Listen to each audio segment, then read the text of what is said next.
So thanks for having me here. It's such a pleasure, and I find this a great opportunity to raise awareness and to talk about what I witnessed with this organization. And it's always good and it's always worth it to talk about these topics. And it's never a lot of talking about mental health. So this is me. I'm Narayan Corte. I'm from Melilla, a 12 square kilometer city, a Spanish city in North Africa. And it's quite peculiar because in this city, 12 square kilometers can hold all your worries, all your memories, and all your expectations. It's me the day before I entered the degree and I moved to Madrid. So yes, from Melilla to Madrid. And the expectations I had was to belong, to have time, and to enjoy. I was finally going to study the degree of my dreams and start a new life in Madrid. So you can see here, I'm like over the moon trying my lab coat, but in stark contrast, I found that there were some challenges, like a full calendar. This is actually a screenshot from my calendar, one of the weeks, and I was not lonely in the literal sense of the word, but I found out I was best case scenario apparently 5 days far away from my city, and in the span of 2 weeks, 3 weeks, I had some big and worrying thoughts. The degree I dedicated my life to enter to is somewhat frustrating. That was scary. I fought like all my life to enter to medicine, and now what was I doing? And it's frustrating. There's no time to dedicate to myself. And there's no one I can really talk to. I moved from Melilla to Madrid, and now I don't belong anywhere, and I can't talk to people. Turns out I was not the only one having these big thoughts. So all this data is from DABE. I'll talk about it later, but it's an statistic research talking about mental health in medicine students. So 41 students have symptoms of depression. We're talking medicine students here. The burnout in the first year, we're talking students that fought all their lives to enter to medicine, is 23%. And it's not something about the adaptation in the first year, because it escalates and it increases to more people by the fourth year, 45%. Almost half of the students. And most worrying data of all, 1 out of 10 students has suicidal thoughts at some points of the degree. 1 out of 10.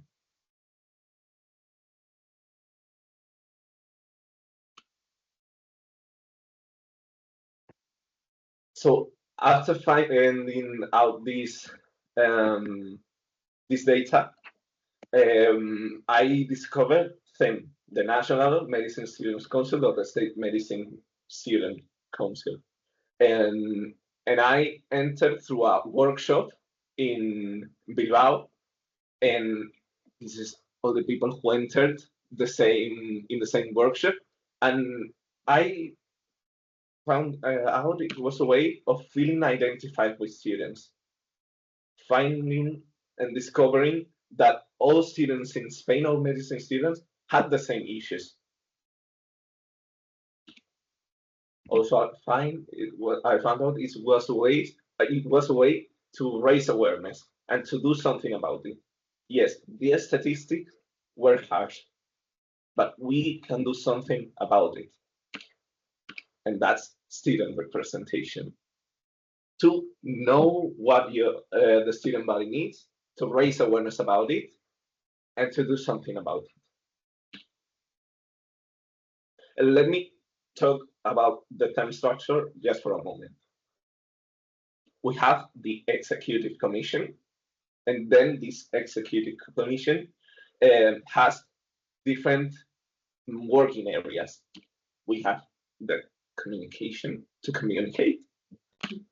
We have the social policies and instruction area. I'll talk about it later. The treasury, the secretary, the student participation and university policies. I belong to that area. I normally work with it. And external policies, and of course the presidency. So all these areas have a team, and all these teams combined, they make the official team. What do we do? When they explained student representation to me, they said that we do three things, and I like how it summed it all up.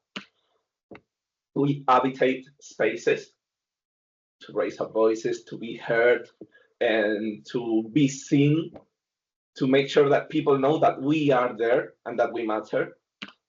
We create initiatives that are useful, initiatives that make us feel like a group united. And I'm going to talk about the resolving conflicts part. Conflicts, we talk about issues, we brainstorm about different problematics. Okay, let's talk about the social policies and instruction team. The most important part for today is the DSM, the mental health division, but there are other groups that work in AQT, medical education, residency, public health.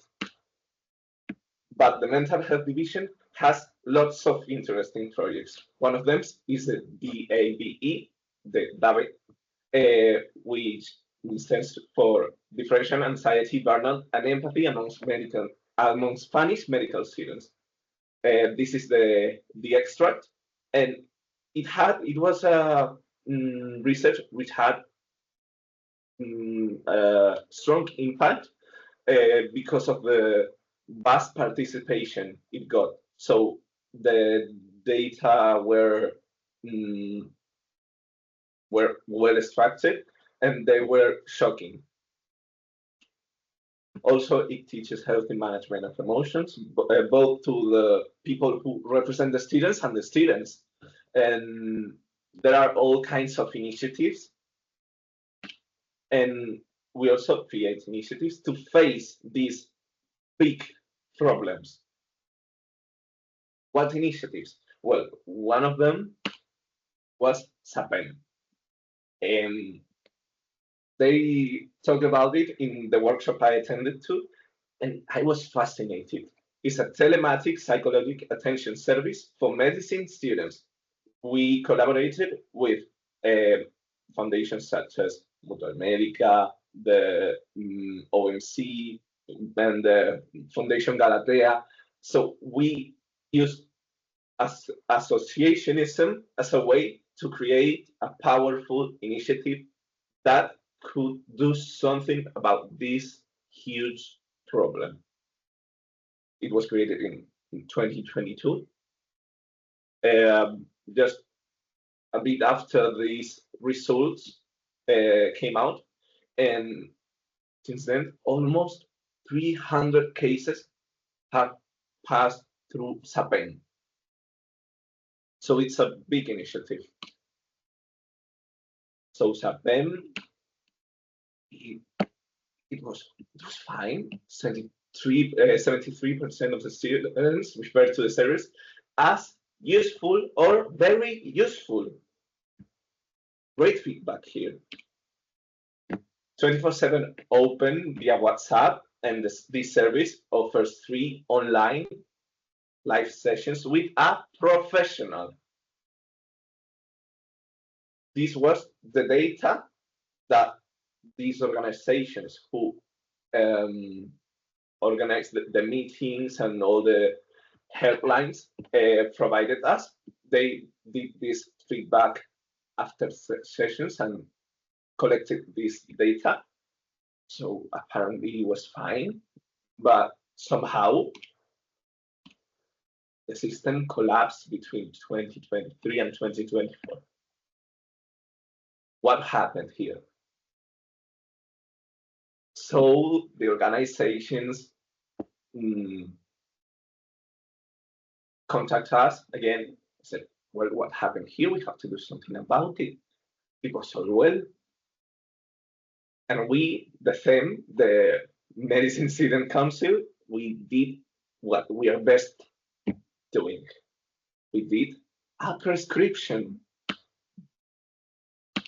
So we know the pros.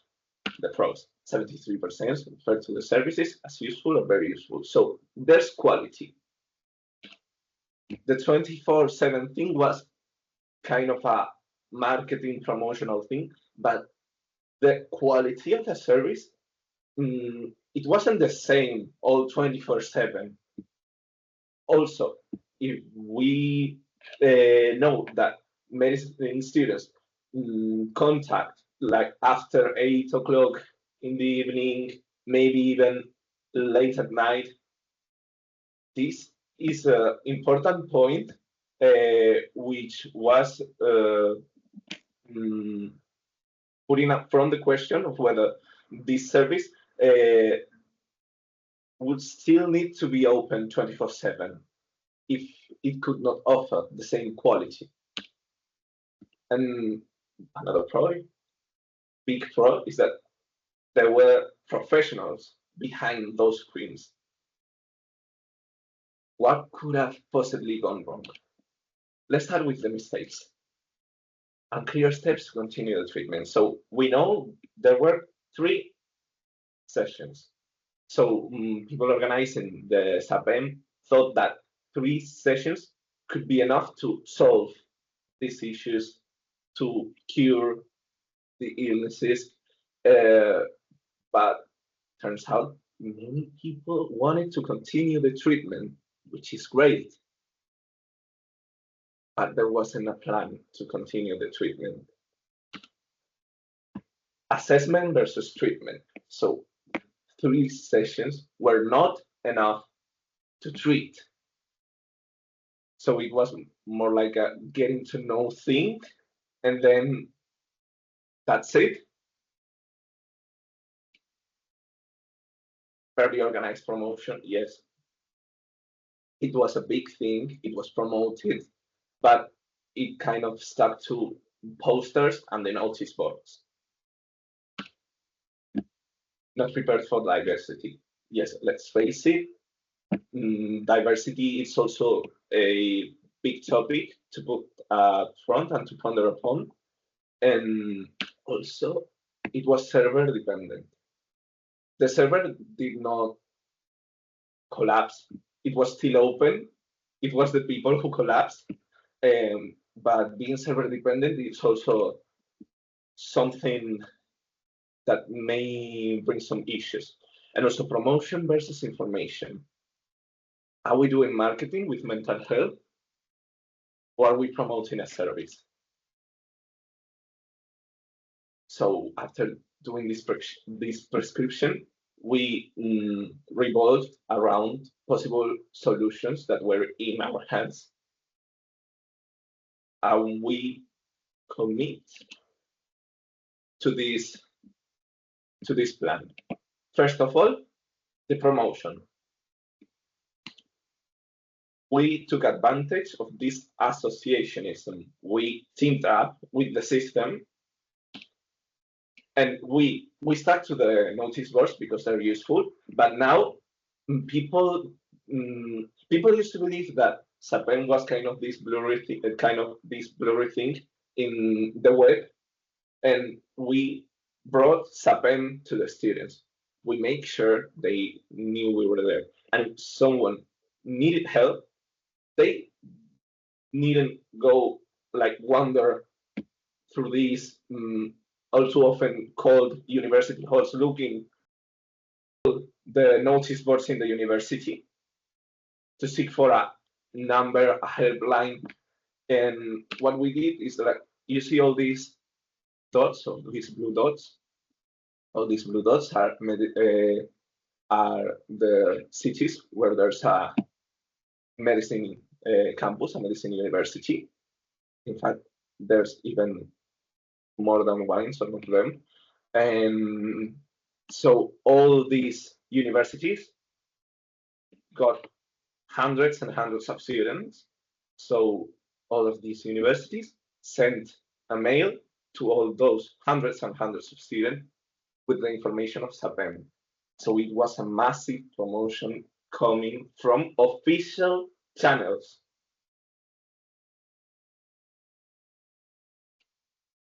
Also, we make sure that all the information was reunited and collected for the people not to wander through those halls of the university looking for the information. This is the page of my university, or my medicine campus, and here you can see that SAPEM is available in the well-being resources. Also, the reinterpretation of the services. This was a key point in our procedure. So SAPEM found its role in the attention chain. It was not a way of curing and solving every problem in the university. It was not a magic panacea to mental health problems, but it was the nexus, the bridge between university and health system. To ease that transition is something huge. And to be a safe space for people in university to seek for help is such a noble task. Also, the assessment versus treatment. Being the bridge, it had to see which were the problems, which were the data, and facilitate all that data to do the referral to the health system. All this process, which if I were a person seeking for help, would be tough, tiring, exhausting, desperating, is now facilitated by SAPEM. Also, SAPEM also tiptoes through the treatment part because it provides resources to ease that transition and not to be alone through it. And also we standardize the system to continue the treatment follow-up plan. Because SAPEM found out it was this referral system, not this magic pill, magic panacea curing system. And during 2024, the data were amazing. There was a vast increase in people using SAPEM, and there was also an increase in people who found it useful. So some key takeaway points. What do we extract from this lecture? Student mental health is a primary concern. It's not a secondary thing. It's not something beautiful to talk about, and it's not something to make marketing out of. It's a primary concern, and we need to take action. Youth perspective is a fundamental requirement for creating initiatives which target youth. Needless to say that youngsters can, will, and actually are interested in helping and seeking for help. They just or don't feel represented or don't get to know that there's people who are lending a hand. So by incorporating them into this attention chain is so much easier.